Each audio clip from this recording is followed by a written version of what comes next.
Dark Souls is currently on sale on Steam, but it's a little confusing, perhaps, to a newcomer, how these are marketed and sold. And I thought I might explain which versions you should buy or how there are so many different versions. And hopefully this video clears things up for you.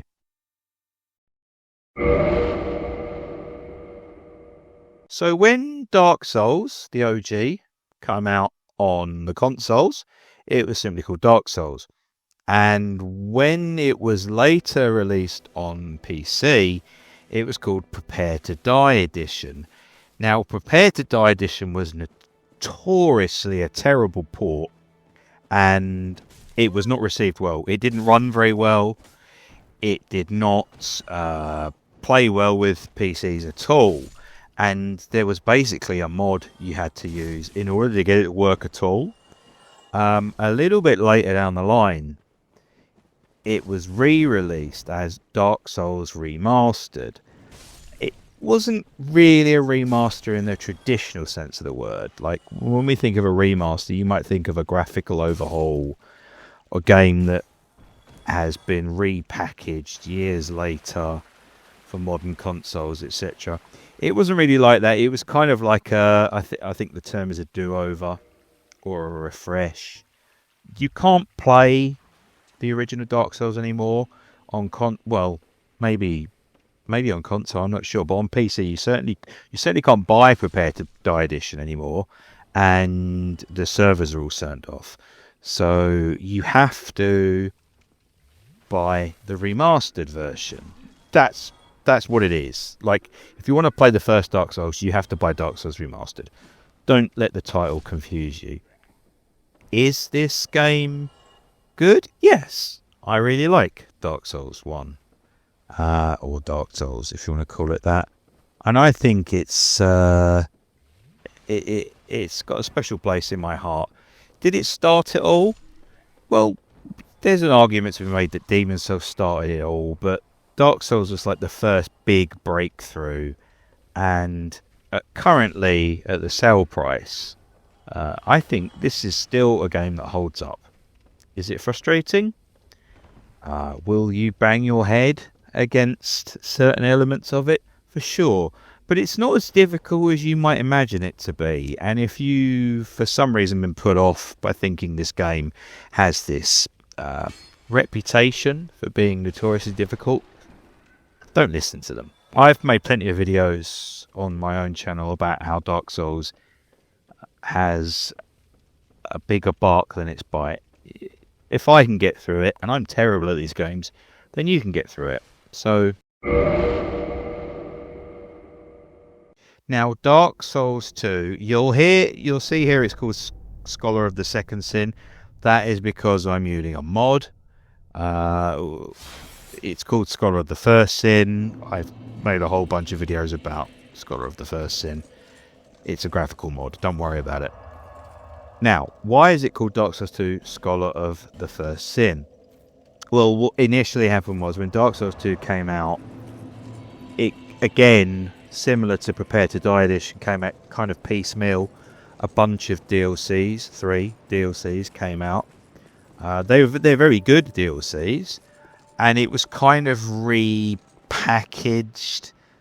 as a Game of the Year edition, I suppose you would call it. They upgraded it from DX9 to DX11 on PC. They integrated the DLC, and they added a whole bunch of new stuff. So, again, it's not a remaster, really. It's kind of like... this is quite common now for games to have a second life. They'll be patched heavily. You see it with modern games like, I don't know, oh God, didn't want to use it as an example, but Lords of the Fallen did this, Cyberpunk did this, etc, etc. It kind of had a bunch of changes made to it. Were they all good changes? The jury is still out on that.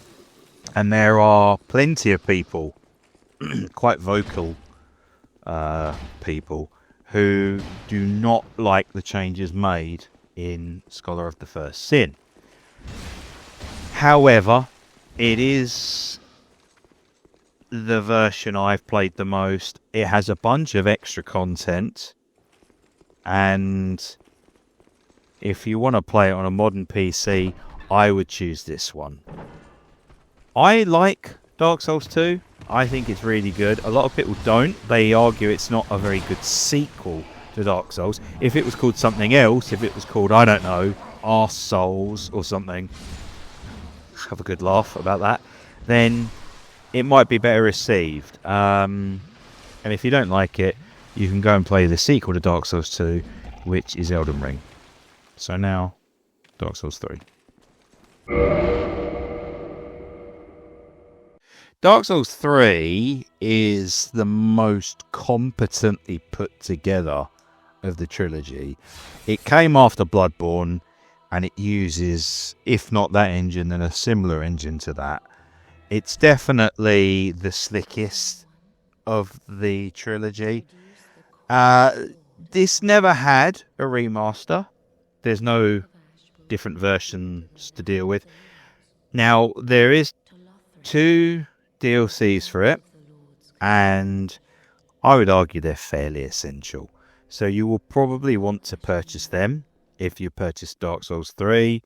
You don't need them, by the way. Like, it's a perfectly complete game without them. And Ashes of Ariandel is, in my opinion, not the best. But the Ring City is held up in very high regard. So I don't like saying this, but Dark Souls 3, because it's so slick, it's probably my least favourite, and I will get a lot of negative comments for saying that, but it's definitely not a bad game. I like Dark Souls because it's quite flawed and weird, and Dark Souls 3 sands off a lot of those rough edges. But again, that's just me. So who gives a fuck what I think, eh?